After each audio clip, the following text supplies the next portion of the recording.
The rain wasn't just falling that night, it was pounding, hammering the roof of the rest stop like angry fists from the heavens. Water streamed down in silver sheets, blurring the fluorescent lights, turning the blacktop into a slick, shining mirror of headlights long gone. It was nearly midnight, the kind of hour when interstate stops feel less like places of rest and more like forgotten outposts where time stalls. Nadine Carter stood beneath the buzzing canopy light, clutching her purse so tightly her knuckles looked white in the dim glow. She wasn't supposed to be standing alone in that storm. She was supposed to be in the back seat of her son's silver Ford Explorer, humming along with her grandchildren's giggles as they passed the iPad back and forth. She was supposed to be warm, safe, loved, but the SUV was gone. She had stepped out only minutes before to use the restroom. 15 minutes, no more. She had even hurried, mindful that the children were restless and Camille, her daughter-in-law, hated delays. Nadine had washed her hands quickly, patted her short curls dry with a paper towel, and stepped back outside. And the world had tilted. The parking lot where the Explorer had idled was empty. No familiar headlights, no engine rumbling low, no silhouettes of her grandchildren in the back seat, just the endless sweep of rain and the taillights of an 18-wheeler parked in the corner. Its driver, long asleep. At first, Nadine told herself it was a mistake. Maybe Marcus had circled around to find a better spot. Maybe the kids had begged for snacks and they had gone ahead to the next gas station. She clutched at explanations like life preservers. But deep down, the moment her eyes met that blank stretch of pavement, she knew her family hadn't forgotten her. They had left her. The thought sliced through her chest, sharp and cold as the rain dripping down her collar. She felt her breath quicken, each inhale jagged, shallow. A woman of 62 shouldn't feel this small, this discarded. She wasn't fragile.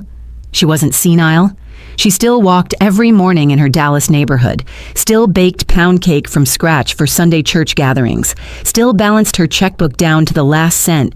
She was not someone you just abandoned. Her phone buzzed inside her purse. Relief surged through her veins so fast her knees wobbled. Marcus, her boy. Maybe he was calling. Panicked, realizing they had left her by mistake. Maybe she would hear his voice saying, "Mama, where are you? Stay put. I'm turning around." Her trembling fingers swiped the screen. One text. "You'll understand eventually. Don't call us. Don't come back." Her son's name sat above the words. For a moment, Nadine couldn't breathe. The storm roared louder, drowning out the weak cry that slipped past her lips. She pressed herself against the cold concrete wall of the restroom building, as though it might hold her up. Her eyes blurred, but not from rain.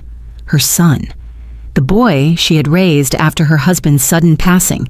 The boy she had fed on tips from double shifts. The boy she had prayed for every night until he became a man with a family of his own. He had sent her those words. And Camille. Oh. Camille's face flashed in Nadine's mind. Smooth, unbothered, always calculated. Camille with her flawless manicures and the sharp smile that never quite reached her eyes. Nadine had felt the edge in her daughter-in-law's voice for months, the way she dripped sweetness thick enough to hide the disdain underneath. This wasn't an accident. This was orchestrated. The storm plastered Nadine's blouse to her skin, soaked her sensible shoes, chilled her bones. She wrapped her arms around herself, scanning the deserted lot. The vending machines hummed like ghosts. The payphone booth flickered weakly, as if the storm might snuff it out any second. The semi's engine purred steadily in the corner, but its driver was nowhere in sight. She whispered into the storm, her voice hoarse and breaking. Why would you do this to me?" Only the rain answered. But underneath the grief and the shock, another thought began to form. They thought she was helpless. They thought leaving her here would teach her a lesson, scare her into submission. They didn't know Nadine. Because what Camille and Marcus had clearly forgotten, or maybe never realized, was that Nadine wasn't powerless. She wasn't just a grandmother with casseroles and Bible verses. She was still the legal owner of the deed to the very house they lived in. She knew about the hidden debts Marcus never admitted out loud. She had paperwork, leverage, secrets she had kept quiet out of love. Love that had just been thrown onto a storm-slicked highway. The SUV might have vanished into the night, but Nadine hadn't been erased. She was still standing. And in that moment, dripping rain and heartbreak, a vow formed inside her chest with the clarity of lightning splitting the sky. She refused to collapse on the concrete. If they had driven off, she would keep walking on her own terms. She would endure. She would plan. She would sharpen her silence into a weapon and wait for the moment to strike. If her son and his wife thought they could discard her like yesterday's luggage, they had just signed the preface of a story that belonged to her now. And when her turn came, she would take back everything, including the roof over their heads. The storm rolled on, relentless, but Nadine lifted her chin. Somewhere in the distance, headlights cut through the sheets of rain, growing larger, closer. Maybe help was on its way, or maybe another trial waited in the dark. Either way, she wasn't the woman they thought they'd left behind. What kind of family drives away and leaves their own mother-in-law standing on a storm-soaked highway in the middle of the night? Is this betrayal or the start of a war? Tell me in the comments, because what comes next will make you question everything you think you know about family. Long before the storm and the empty highway, Nadine Carter's world had been painted in warm colors. On Sunday mornings, the smell of cinnamon rolls drifted from her modest kitchen in Dallas. On Friday evenings, she sat on her porch with a glass of sweet tea, listening to cicadas and watching children ride their bikes down the block. Her life had been ordinary but steady, shaped by the quiet dignity of routine. Nadine had grown up in Atlanta, the daughter of a school secretary and a bus driver. She married young, loved fiercely, and lost too soon her husband. Jerome passed when their only son, Marcus, was just 16, for years afterward. Nadine worked double shifts as an office manager at the local elementary school, stretching her paycheck across bills, braces, and basketball shoes. She wasn't extravagant, only steady, the kind of woman who could stretch $1 into a future. By the time Marcus married Camille, Nadine thought she had earned the right to rest a little. To enjoy the role of grandmother instead of constant provider, Camille was polished and ambitious, a real estate agent with perfect curls and a voice like honey over ice. At first, Nadine tried to see her as the daughter she never had. She praised Camille's hustle, babysat whenever she was asked, baked sweet potato pie for Camille's office potlucks. But subtle shifts crept in, the kind of slights that would seem invisible to anyone else. At Christmas, Camille arranged matching pajama photos, but forgot to include Nadine in the group shot. At Zoe's 9th birthday, Camille's mother, Monique, gave a toast about family who really shows up while locking eyes on Nadine. At a block barbecue, Nadine overheard Camille laughing with friends. She still acts like she owns our house. Bless her heart, the house. That was the thread running through every whispered insult, every stiff smile. 2 years earlier, Nadine had sold her brick bungalow in Oak Cliff to Marcus and Camille using what she thought was a generous arrangement. Instead of forcing them to chase a bank mortgage with steep interest rates, she offered owner financing, a promissory note, a security deed, payments made directly to her each month. It was a lifeline, a way for them to own property without drowning in debt. Nadine didn't need much. Her retirement savings and late husband's insurance had left her modestly comfortable. What she wanted most was to see her grandchildren grow up under a roof that felt secure. But that roof was still legally tied to her. Camille never liked it. Nadine could see it in the way her daughter-in-law's smile stiffened whenever she mailed the monthly check to Camille. That paper was proof she wasn't fully in control. It was a reminder that Nadine's name was still etched into the foundation of their home, a ghostly presence on the deed. Nadine never lorded it over them. She didn't flaunt her role as lender. She simply tucked the papers in a folder, paid her taxes, and stayed out of their business. But in Camille's eyes, it was unforgivable. and Monique, the mother-in-law, on the other side, only fanned the flames. Monique was a sharp-tongued woman with gold bangles clinking on her wrist and a knack for stirring pots she had no business in. She had raised her children to believe that family loyalty meant circling wagons around her, not outsiders. To Monique, Nadine was just a placeholder, someone who didn't belong in the center of the Reed family's world. Nadine saw it most clearly in small, ordinary moments. One Saturday afternoon, she arrived with a basket of fresh biscuits. The living room was buzzing with voices: Camille's brother Rashad, her sister Tasha, her uncle Daryl, all huddled around a laptop. Nadine offered her basket with a smile, but conversation stopped dead. No one reached for the biscuits. Rashad closed the laptop, and Camille chirped, "Oh, we were just talking business. Nothing you'd be interested in." Nadine. The biscuits sat untouched on the counter. Later. Nadine learned from a neighbor that Daryl's construction company had been using Marcus's address on applications for permits. Her stomach knotted, but she kept quiet. She told herself it was harmless, just paperwork. But in her gut, she felt the weight of a pattern forming. Even Marcus, the son she had poured her life into, seemed to shift. He grew quieter around her, his laugh forced, his hugs shorter. Nadine couldn't tell if it was shame, guilt, or fear that silenced him. Sometimes she caught him staring at her like he wanted to say something, but Camille's voice always cut in before he did. Still. Nadine clung to hope. She told herself families had rough patches. She told herself her place in their lives was secure because love ran deeper than grudges. She rocked her grandchildren to sleep, braided Zoe's hair, taught Miles how to measure flour for pancakes. She believed these small acts were stronger than Camille's whispers or Monique's pointed glares. But little by little, Nadine felt herself being edged out of her own family picture. The final straw, before that storm-soaked night on the interstate, came during a Sunday dinner. Nadine had baked her famous peach cobbler at the table. Camille's mother raised her glass and declared, "Here's to family, to those who build, not those who cling." Marcus laughed weakly. The grandchildren giggled, unaware. Nadine smiled politely, but inside her chest something shifted. She realized she was being written out of her own story. And yet, Camille and her family underestimated one thing. They believed Nadine was too soft, too church-going, too grandmotherly to fight back. They thought she would shrink into silence. But Nadine knew the law. She knew deeds and signatures, records and filings. She knew how fragile a house of lies could be when tested against hard, legal truth. What Camille didn't understand was this: Nadine had already carried her son's world once. Back when he was a boy without a father, she had built something from nothing before, and she could take it all down again if she had to. She prayed she'd never need to.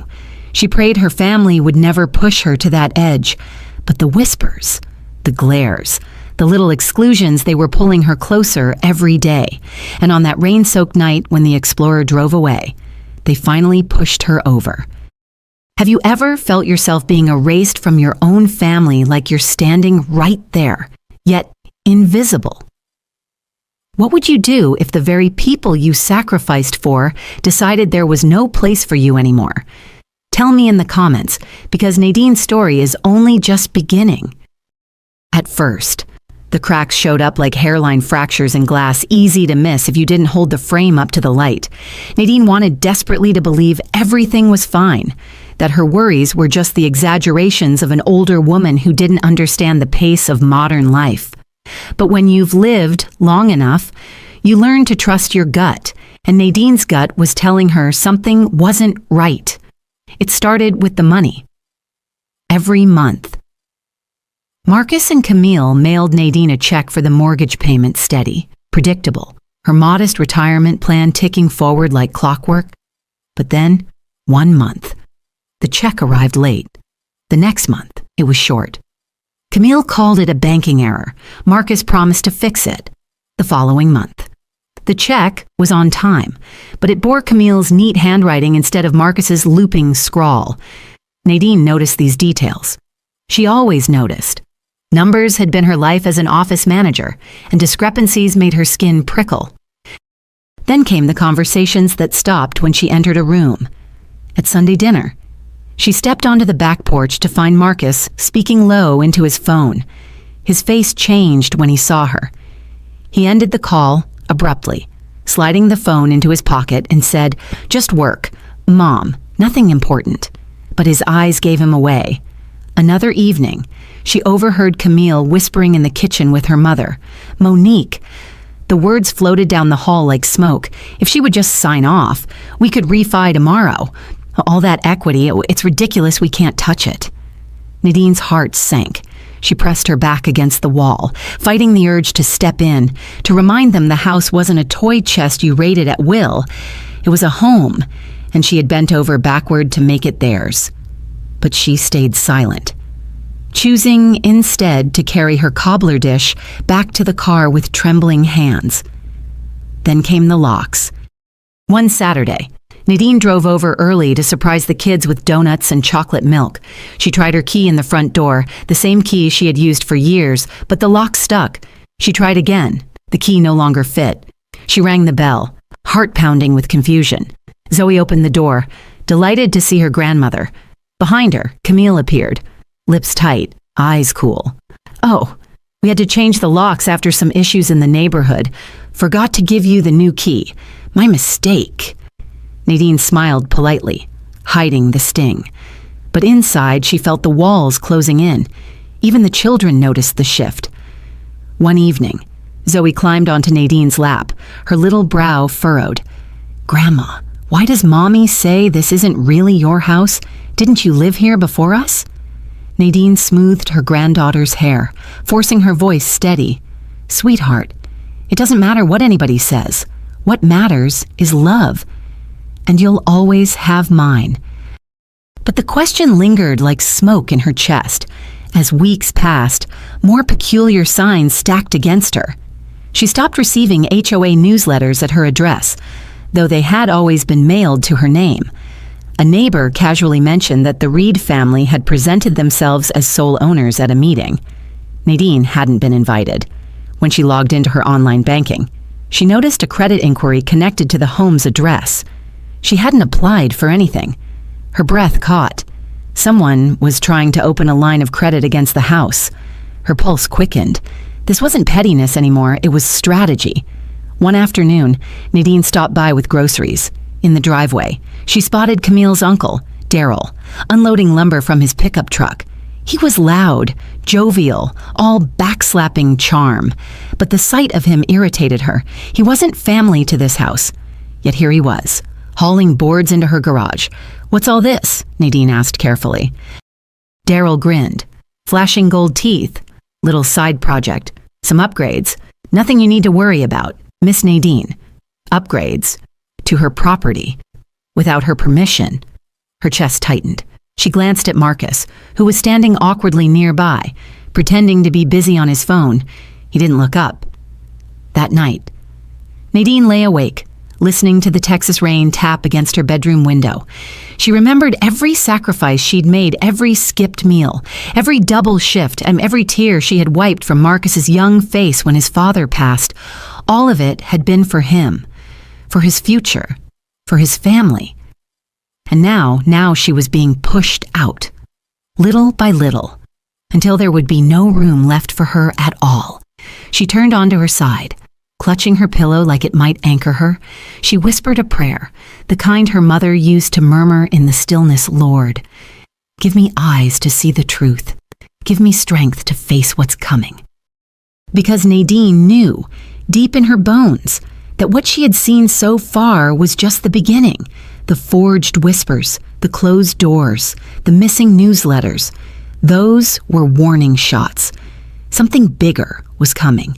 And the woman who had raised Marcus alone, who had held her family together through grief and scarcity, wasn't about to let herself be erased without a fight. Would you ignore the warning signs if it meant keeping peace in your family, or would you confront them, even if it risked tearing everything apart? Tell me in the comments, because the evidence Nadine is about to uncover will shake this family to its core. The unease that had been simmering in Nadine's chest finally boiled over one Thursday afternoon when she opened her mailbox and found a thick white envelope from the county recorder's office. The bold black lettering on the return address made her heart stutter. She hadn't filed anything with the county, not lately. Inside was a notice confirming the recording of a quitclaim deed. The document stated, in clear typewritten lines, that Nadine Carter had voluntarily released all rights and interests in her son's house, the very house she had financed. At the bottom, in tidy cursive, was her own name, her signature. Except Nadine hadn't signed a thing. Her hand shook as she held the page up to the afternoon light streaming through her blinds. The scrawl looked close, eerily close, but she knew every curve of her own handwriting. She had written thousands of permission slips, grocery lists, church announcements. This was not hers. Her throat tightened. Somebody had forged her signature and filed it with the county. Somebody had just tried to erase her from her own investment, her own safeguard, her son's home. She sat heavily at the kitchen table, her fingers pressing against the cool wood grain. For a long moment she simply breathed, trying to steady the panic rising in her chest. Then, as she had done her entire life, Nadine chose action. The first call she made was to Selena Moore, an old friend from church choir who had gone on to become a respected real estate attorney. Selena's voice was calm but sharp as a blade when Nadine explained what had arrived. "Bring it to me," Selena said. "Tonight, don't talk to Marcus. Don't talk to Camille. Just get it in my hands." Nadine drove across town through the evening traffic, the envelope trembling on the passenger seat beside her. By the time she pulled up to Selena's tidy office above a row of shuttered boutiques, the Texas sky was painted deep indigo, dotted with stars.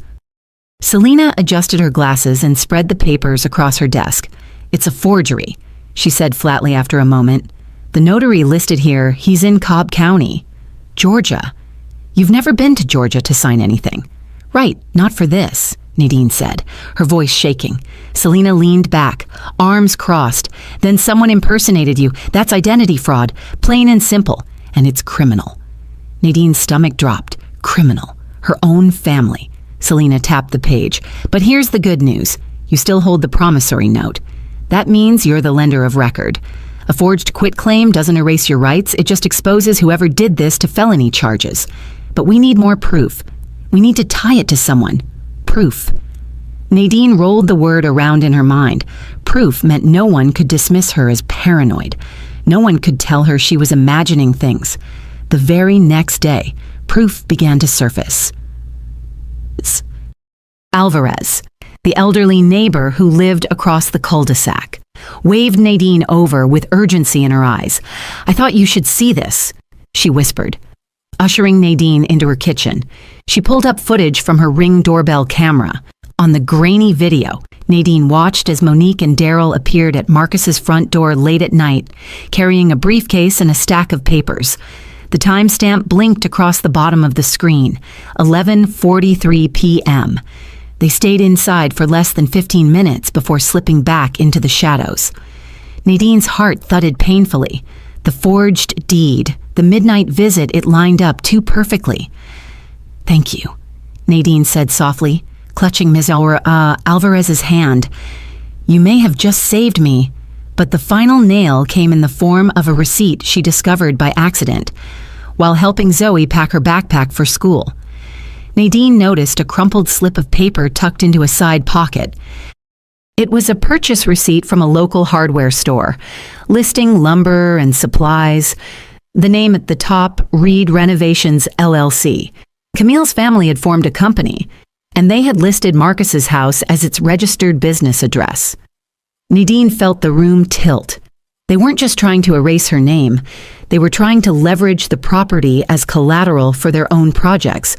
Her chest tightened, fury mingling with grief. She kissed Zoe's forehead, told her to be good at school, and pocketed the receipt with trembling hands.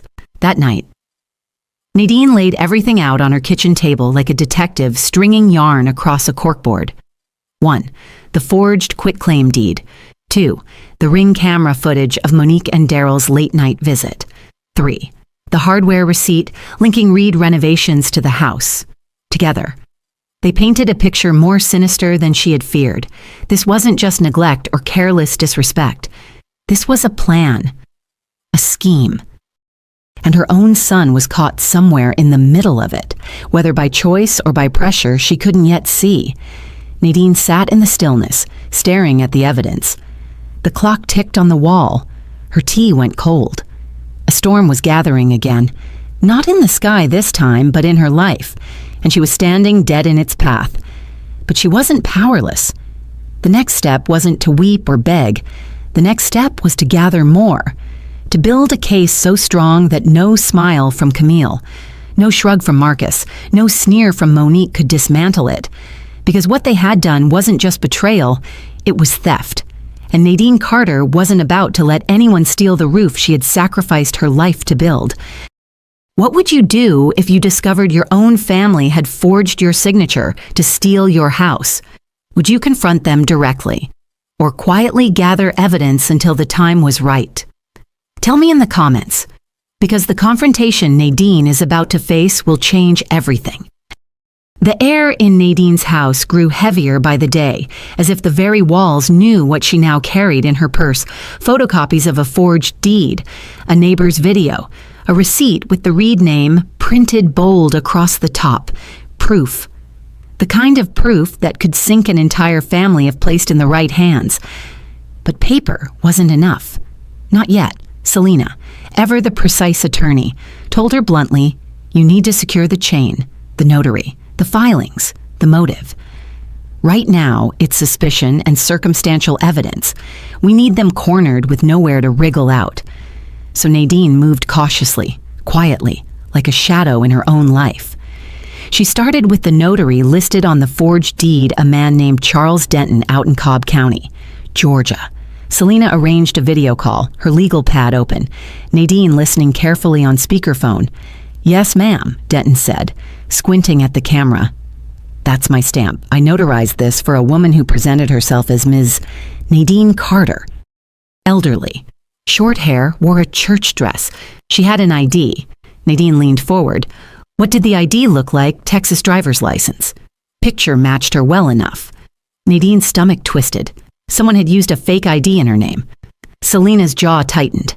"Mr. Denton, I'll need your logbook entry, including the copy of that ID. This may be part of an active fraud investigation," as Denton agreed. Nadine felt both relief and nausea. Every step forward confirmed this wasn't paranoia, it was a deliberate crime. And still, Marcus said nothing. When Nadine called him for a casual check-in, his voice was distant, flat. "Mom, I've got a lot going on right now. Can we talk later?" The call ended before she could form the words sitting on her tongue. "Do you know what your wife's family is doing to me instead?" She found herself staring at the phone screen long after it went dark, the silence between them louder than any argument. Meanwhile, Camille's side of the family grew bolder. On a warm Saturday afternoon, the Homeowners Association convened in the community center, a meeting Nadine hadn't attended in months. She arrived early, clutching her folder, determined to listen. When Mr. Whitaker, the HOA president, raised concerns about unauthorized renovations at the Carter home, Daryl stood up with his booming voice. "We're just improving the property. Adding value to the community? It's against HOA guidelines," Whitaker countered, his glasses sliding down his nose. "We're the owners," Daryl snapped, puffing his chest. "We'll do as we please." Nadine stood then, her palms trembling but her voice steady. "You're not the owners. Marcus and Camille are buyers. I still hold the note." The room went quiet, every head swiveling her way. Daryl's grin faltered for just a second before Camille's younger sister Tasha jumped in, her tone sharp. "Everyone knows you just cling to paperwork. Nadine, this is their home. You're just hanging on." Whispers rippled through the crowd. Nadine's cheeks burned, but she lifted her chin, refusing to shrink. Paperwork is the law, and the law says my name is still on that deed. Afterward, as she walked to her car, she noticed Tasha pulling out her phone. Within hours, a post appeared in the neighborhood Facebook group. When will controlling in-laws stop suffocating young families? Some people just can't let go. Attached was a photo snapped of Nadine leaving the meeting, shoulders squared but face weary. The comments piled in, some sympathetic, others cruel. Nadine scrolled through them in bed, her stomach sinking. They were turning the community against her, painting her as bitter, manipulative. She felt the walls closing in. That night, she prayed harder than she had in years, asking for clarity, for strength. The storm outside seemed to echo her turmoil, thunder rolling low as rain beat the window. The next morning, Selena called with news that nearly knocked Nadine to her knees. The HELOC pre-approval has gone through. They used the forged quitclaim to apply for a home equity line of credit. The bank flagged it, but if we hadn't caught it, they could have drained tens of thousands against the property. Nadine gripped the counter for support, bile rising in her throat. They hadn't just wanted her gone. They wanted to gut the house, bleed it dry, and leave her holding an empty shell. Later that week, Marcus and Camille invited Nadine on a family weekend trip to Birmingham. Camille's smile was brittle, her tone saccharine. "We just need to reconnect. Mom, get some fresh air, make memories with the kids." Selena's warning echoed in her ears. Don't let them isolate you. Document everything. So Nadine quietly slipped a small recorder into her purse. She copied every document, left them in a sealed envelope at Selena's office. If something happened to her, at least the truth wouldn't vanish with her. As the Silver Explorer pulled out of the driveway that Friday evening, Nadine stared out the window at the fading Dallas skyline. Zoe leaned against her shoulder, chattering about the hotel pool they'd visit. Miles snored softly in his booster seat, but Nadine's mind was miles ahead, racing toward whatever plan Camille's family had laid out. The highway stretched on, dark and endless. And though Nadine's body sat quietly in the back seat, her spirit was sharpening itself like steel. She didn't know yet how far they were willing to go, but she was about to find out.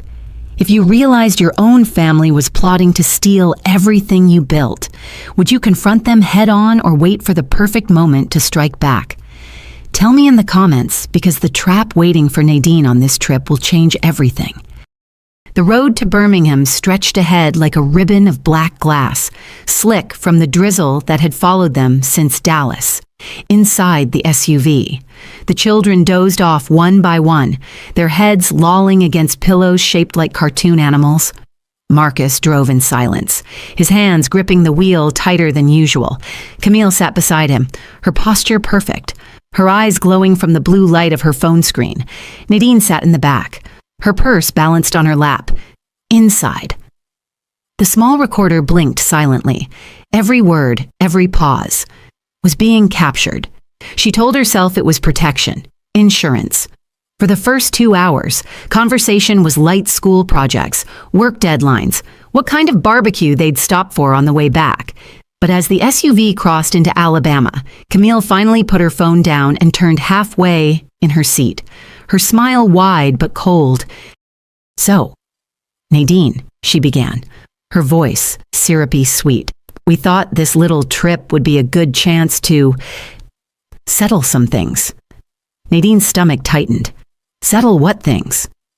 Camille glanced at Marcus, who kept his eyes fixed on the road, the house, the paperwork, all of it. "It's time you let go." Nadine's chest tightened. "Let go." "You've done enough," Camille pressed. "Marcus is a grown man. We can't keep living with you hanging over our heads. The bank won't give us the refinancing we need as long as your name is on that deed.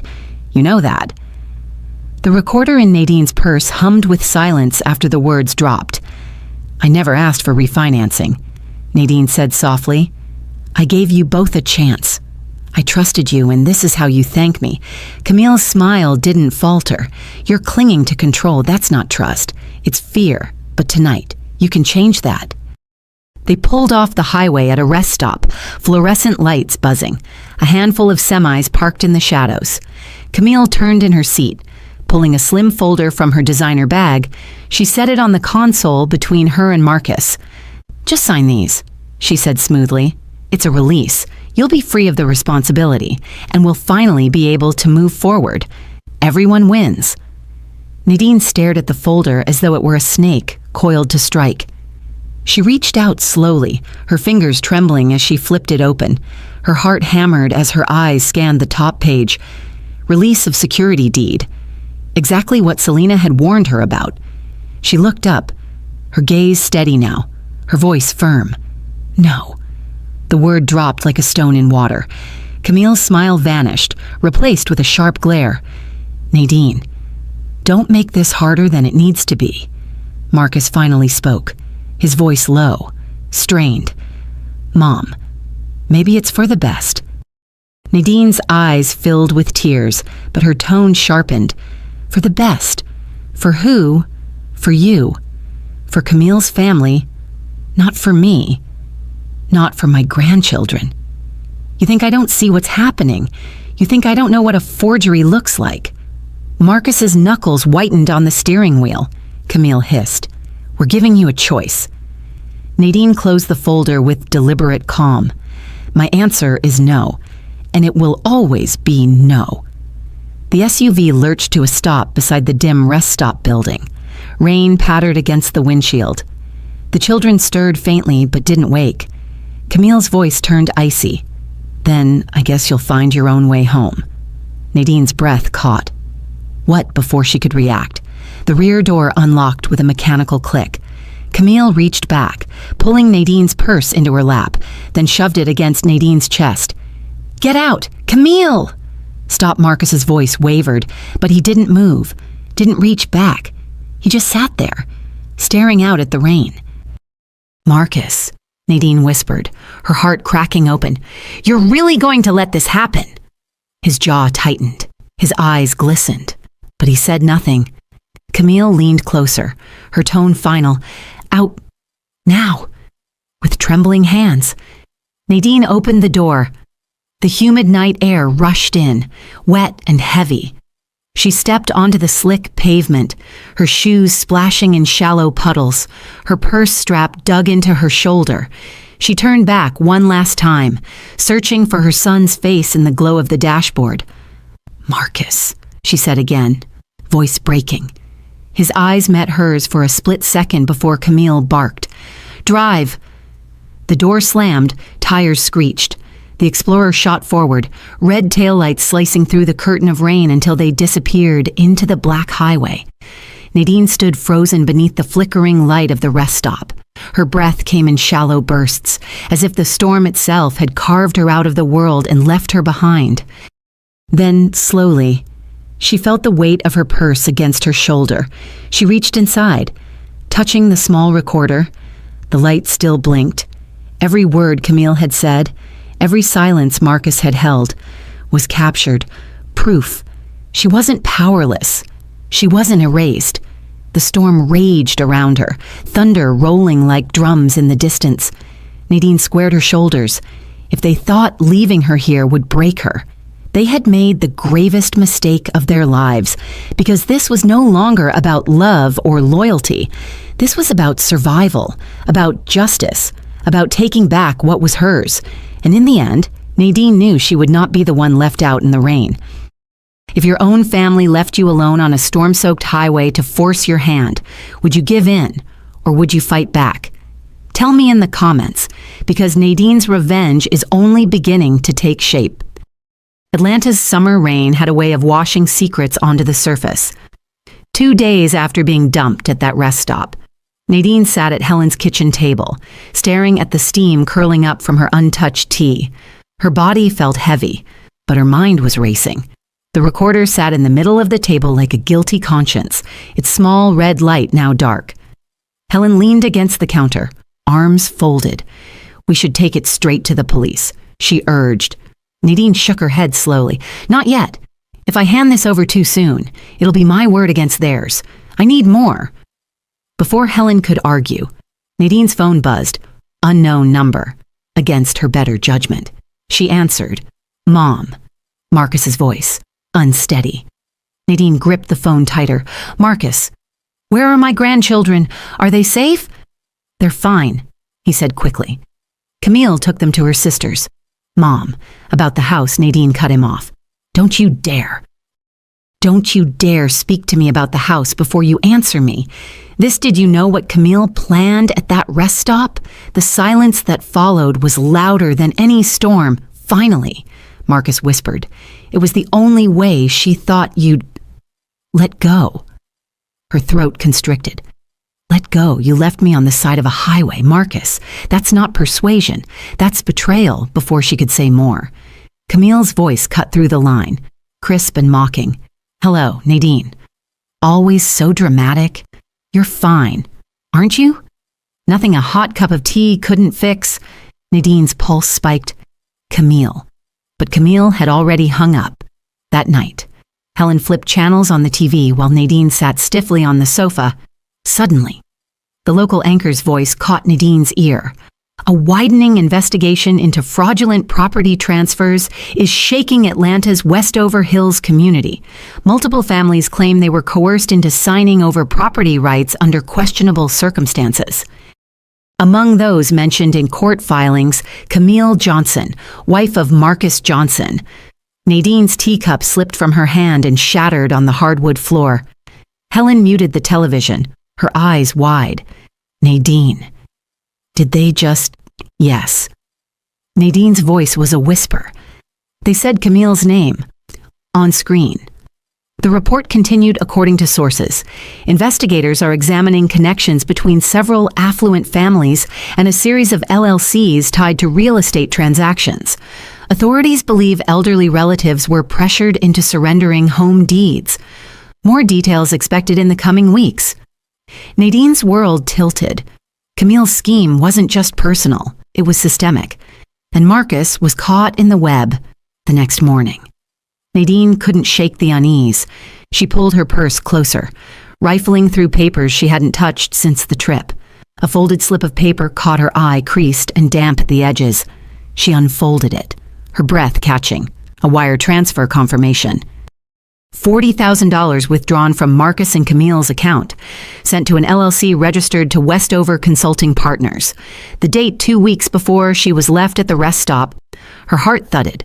She'd seen that name before on the news ticker the night before. Westover Consulting was one of the entities under investigation. Her son's money, Camille's scheme, and the timing was no coincidence. By noon. Nadine was sitting in Selena's office again. The lawyer's walls were lined with diplomas and framed articles. But today, Selena's sharp focus was fixed on the slip of paper Nadine slid across her desk. Say $40,000, Selena murmured. And it ties directly into one of the fraudulent LLCs. Nadine, this isn't just leverage anymore. This is a smoking gun. Nadine clasped her hands tightly in her lap. Selena. If I go forward with this, Marcus will be dragged down too. He's my son. I don't know if I can... Selena cut her off gently but firmly. Nadine, Marcus has already dragged himself down. He's not collateral damage. He's a participant. You're not destroying your family. You're uncovering the truth about what your family became. Nadine's voice trembled. What about my grandchildren if this goes public? They'll be humiliated. Branded by their parents' crimes. Selena's gaze softened. Children are resilient. They'll grow up knowing you fought for honesty, for justice. That matters more than silence. Nadine stared at the document, the numbers glaring back at her. $40,000. A betrayal with ink and signatures. Not just with silence on a rainy highway.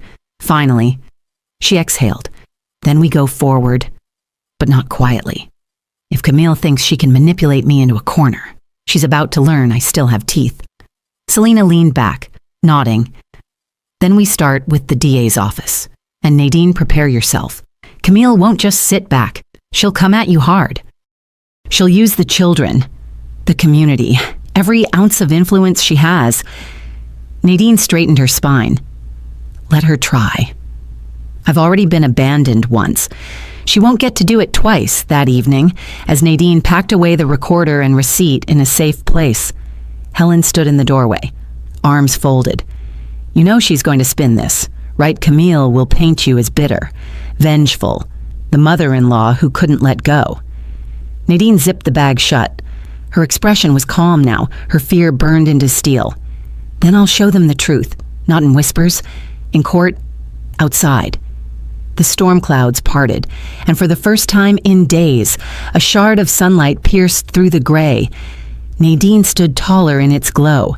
Her family thought they had cornered her, but they had underestimated the power of a woman who had nothing left to lose and everything left to fight for. This wasn't just a family feud anymore. It was the unraveling of a criminal web. And Nadine was holding the first thread. If you discovered your own child was tangled in a criminal scheme, but exposing it would save countless other families, what would you do? Stay silent or pull the thread? Comment below, because Nadine's next move will change everything. For 2 days after the phone call with Selena, Nadine lived like a ghost moving through her own life. She went through the motions morning coffee, folding laundry, calling the pharmacy for her prescription, but under the surface. Her mind was grinding like gears, always turning toward one question. How do I make them see Camille had poisoned neighbors, twisted Marcus against her, even tried to erase her from her own property? Words alone wouldn't save Nadine. She needed more than paper, more than a courtroom. She needed a stage so wide, so undeniable, that no one could rewrite the story. Selena provided the first spark. You're not just a lender, Nadine. You're the lender of record.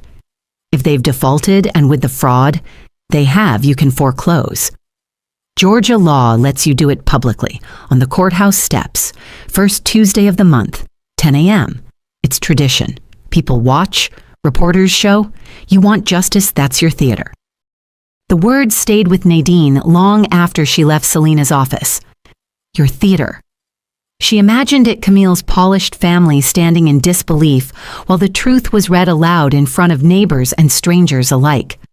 Marcus, forced to confront the mess he'd allowed to bloom in silence, the weight of evidence landing like thunder in a space too public to ignore. For the first time in weeks, Nadine felt something more than anger. She felt anticipation. Preparation began quietly. On Sunday, she dressed in her choir robe, pinned on her alto section badge, and sang as if nothing in the world had changed. Her voice blended into the hymn, Blessed Assurance. But her mind was on strategy. After service, she lingered in the fellowship hall, chatting with neighbors over styrofoam cups of coffee. Mr. Whitaker, the HOA president, complained about the unpermitted construction at Marcus's house. Nadine listened, nodding, then asked carefully, if someone needed you to testify about that, would you? Whitaker adjusted his glasses. Testify? Absolutely. I keep records of every violation. Folks need to respect the rules. By week's end, she had neighbors and records on her side. A net was already tightening.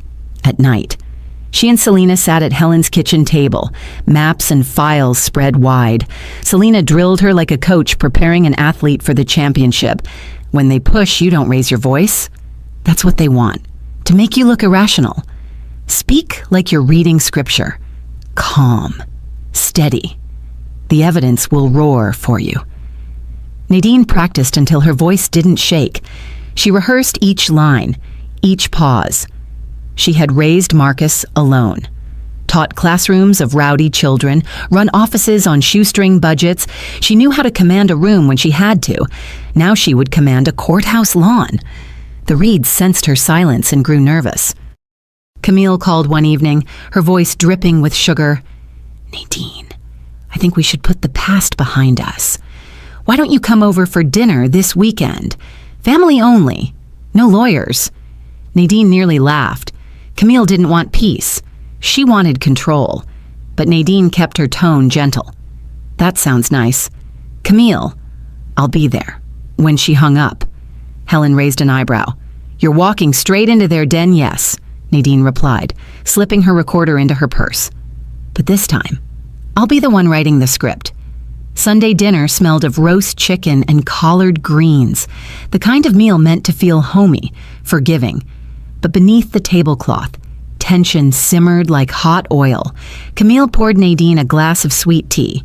You know, We just want to move forward, clear the air, and of course, clear the deed. Isn't that right?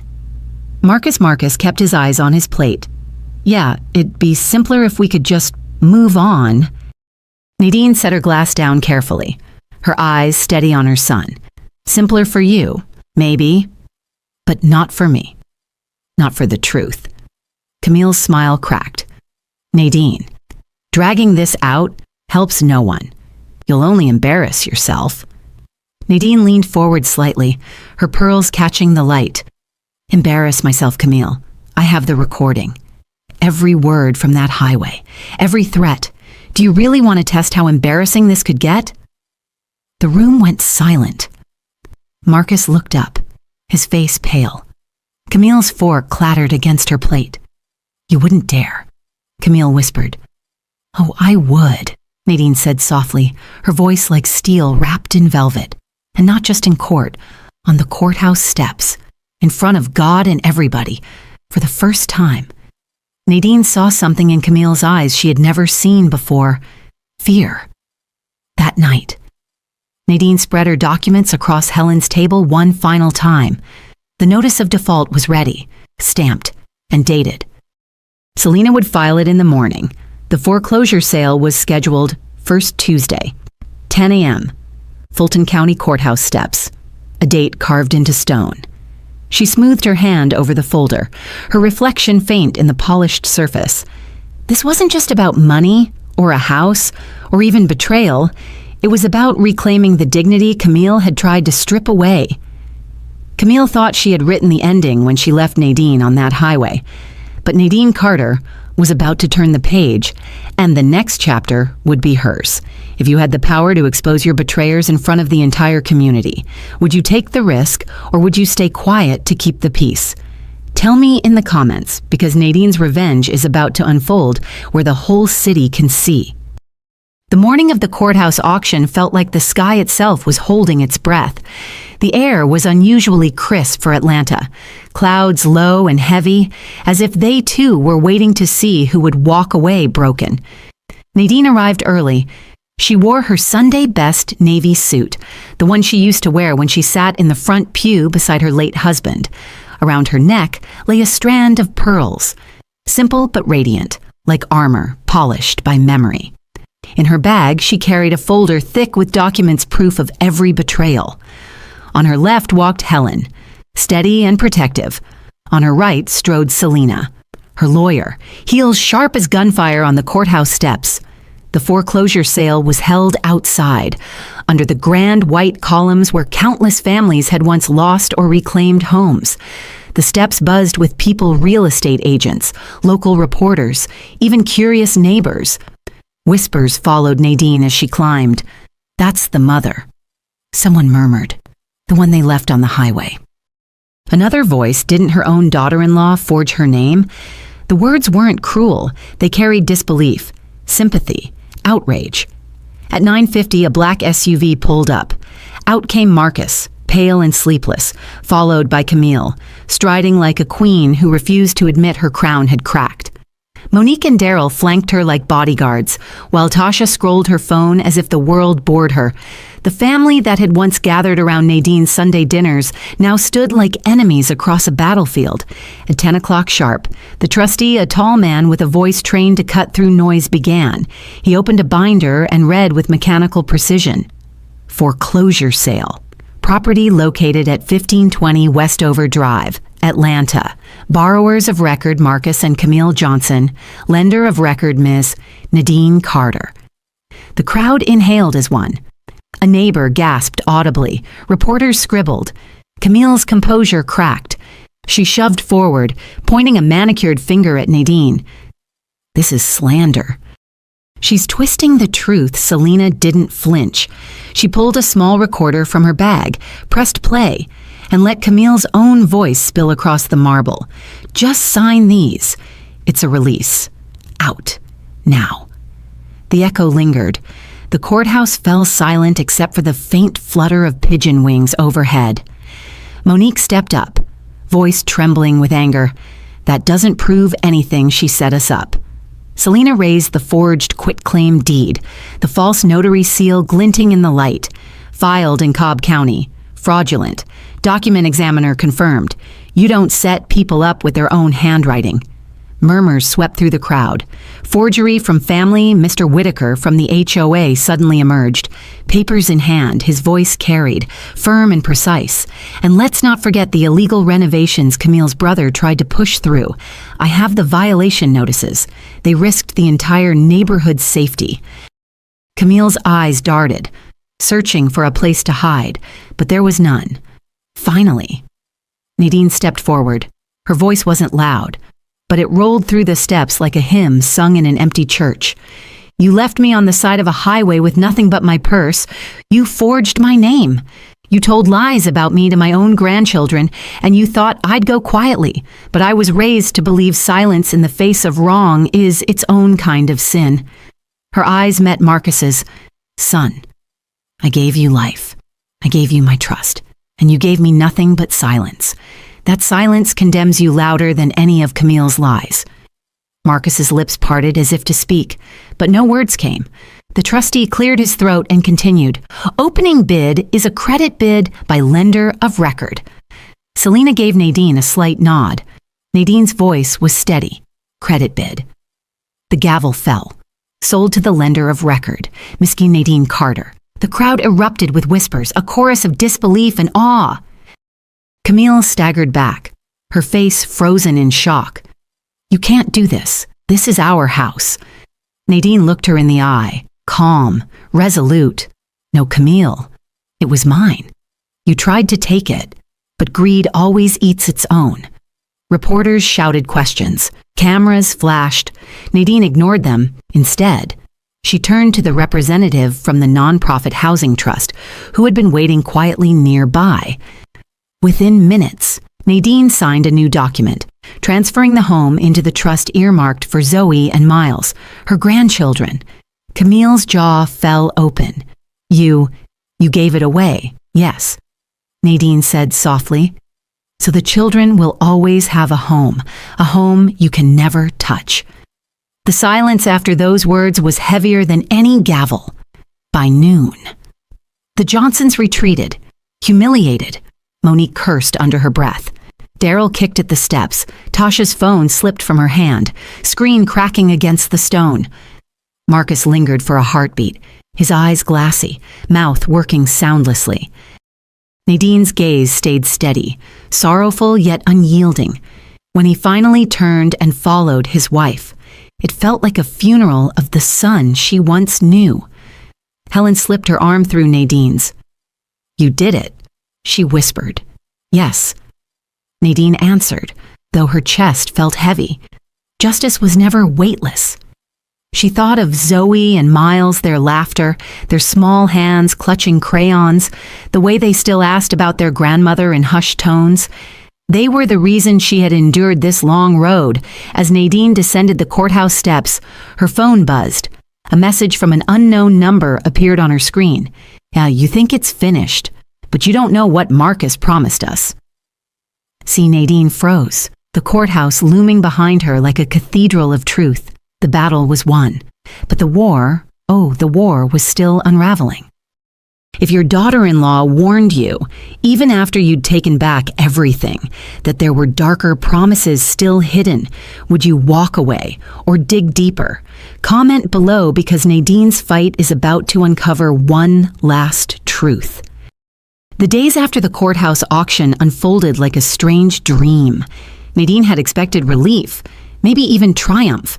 But what she felt instead was a quiet ache, like the silence after a storm when the roof is still standing, but the walls remember every strike of lightning. Her phone buzzed nonstop with congratulations, but every message only echoed the one she couldn't ignore. Camille's warning text, you think it's finished, but you don't know what Marcus promised us. What promise, and to whom Selena urged her to let it go? They've lost the house. Nadine, they can't touch you anymore. But Helen, sipping coffee at the kitchen table, shook her head. If Camille sent that message, she's not bluffing.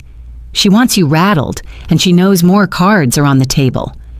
Nadine stared out the window at the autumn leaves swirling across the yard. If there's another secret, I need to know. for Zoe and Miles. 2 weeks later, Nadine was sitting in her lawyer's office when Selena opened a new file. Her tone was careful, almost hesitant. "There's something unusual," she began. "We pulled Marcus's old bank statements, some transactions tied to a private account. The beneficiary isn't Camille." Nadine's breath caught. "Then who?"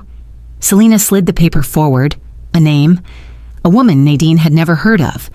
And beneath it, transfers thousands of dollars over the past year. And beneath it, a steady stream of transfers ending with a lease on a secret downtown apartment. Helen's hand flew to her mouth. Marcus was supporting someone else.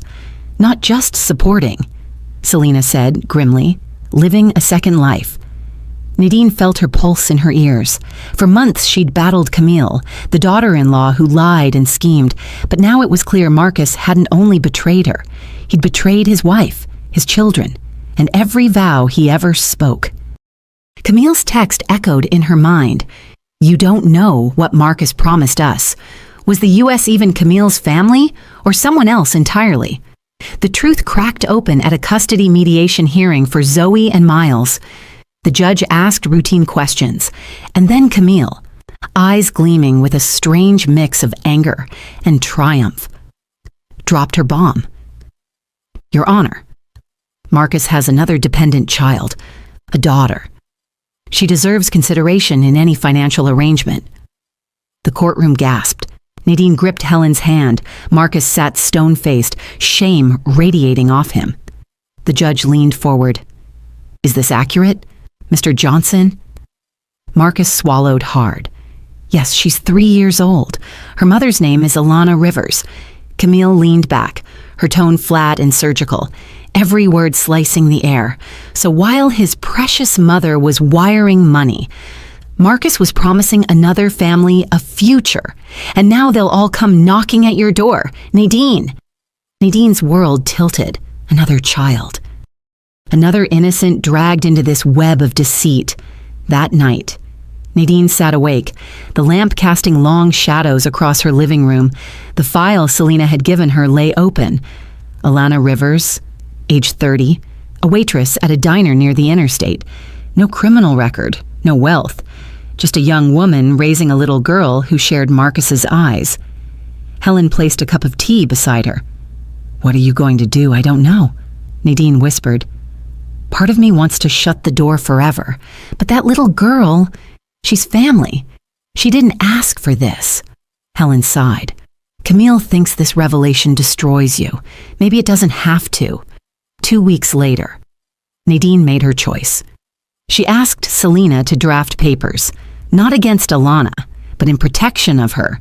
She arranged a trust fund not from guilt, but from determination. When Alana came to meet her, nervous and wary, Nadine spoke first. "Marcus betrayed us both, but your daughter is my granddaughter and I won't abandon her."